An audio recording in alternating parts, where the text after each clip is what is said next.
दिल्लीत सध्या मराठी साहित्य संमेलन सुरू आहे. मराठी साहित्य संमेलनात असे घडलो आम्ही या कार्यक्रमामध्ये शिंदे गटाच्या नेत्या नीलम गोऱ्हे यांची मुलाखत पार पडली.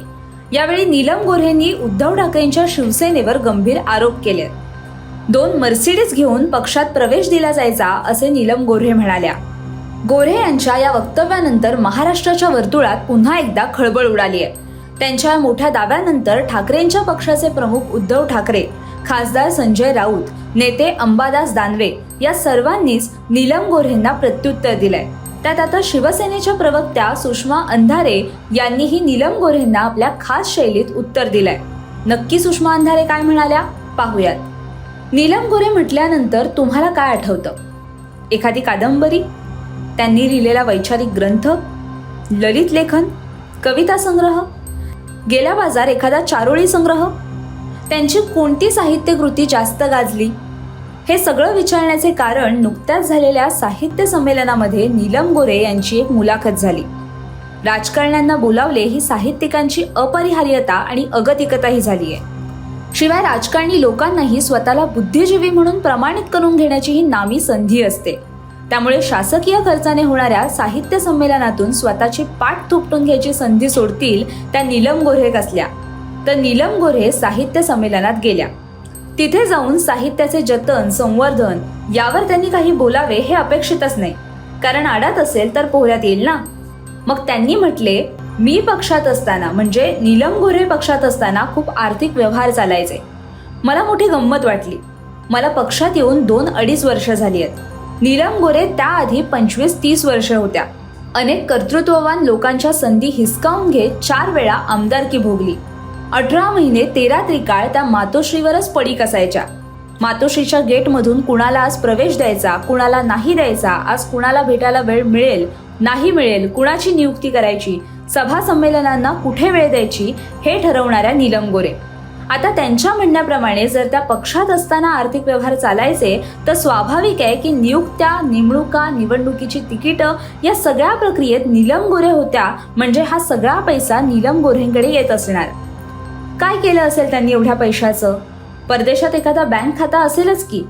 आज त्या बोलल्यानंतर अनेक लोक, अगदी शिंदे किंवा भाजपाकडे गेलेले सुद्धा आवर्जून फोन करून सांगत होते की गोरे बहिणींनी कशा पद्धतीने निष्ठावान शिवसैनिकांना मातोश्रीपासून दूर ठेवण्याचे कटाक्षाने प्रयत्न केले. पुण्यातले शिवसैनिक सांगतात कशा पद्धतीने महापालिका, जिल्हा परिषदा निवडणुकांमध्ये नीलम गोऱ्हे यांचे भाजपशी आर्थिक हितसंबंध जुळायचे आणि इथली शिवसेना त्यांनी कशी बापट सेना करून ठेवली. पुण्यातले बिल्डर, व्यापारी यांच्याकडे कलेक्शनला जाणारी माणसं यावर पुण्यातले शिवसैनिक अत्यंत चवीने चर्चा करतात. अशा नीलम गोऱ्हेंचं नाव घेतलं की मी फार प्रयत्न करते त्यांची एखादी गाजलेली सभा आठवण्याचा, ज्या सभेत त्यांनी अत्यंत घणाघाती भाषण केलं असेल, किंवा एखादा प्रचंड मोठा आंदोलन, ज्या आंदोलनात त्यांनी लाठ्याकाट्या खाल्ल्या असतील, एखादा मोठा भ्रष्टाचार जो त्यांनी प्राणपणाने लढून बाहेर काढला असेल. तर मला असं काहीच आठवत नाही. नीलम गोऱ्हे हे नाव उच्चारलं की मला आठवतात त्यांनी नेसलेल्या महागड्या लफेदार साड्या, हिरे, मोती, माणिक आणि सोन्याचे मॅचिंग नेकलेस, त्याच्यावर तसेच कानातले डूल, साडीला मॅचिंग अशी महागडी ऐटदार पर्स, 3-4 मोबाईल, 2-3 PA, कुणाच्या हातात मोबाईल, कुणाच्या हातात डायरी, तर कुणाच्या हातात मॅडमसाठी 2-4 हातरुमालाच्या घड्या. आज एका माजी आमदाराने फोन करून सांगितलं, बाय द वे, गोरेबाईंना 4 वेळा आमदारकी मिळाली म्हणजे 8 मर्सिडीज दिल्या असतील. हडपसरच्या डिस्पेन्सरीला प्रॅक्टिससाठी नीलम गोऱ्हे PMTने अर्थात सिटी बसने जाये करायच्या. PMTने फिरणाऱ्या नीलम गोऱ्हे यांच्याकडे आता महागड्या गाड्या आल्या. नीलम गोऱ्हे यांचे उद्योगधंदे कोणते माहीत आहेत का? मला माहीत नाहीत. पण एवढी आर्थिक सुबत्ता आली कशी? नीलम गोऱ्हे तुम्ही अजून कमवा आणि मखलाशा करून अजून पद मिळवा.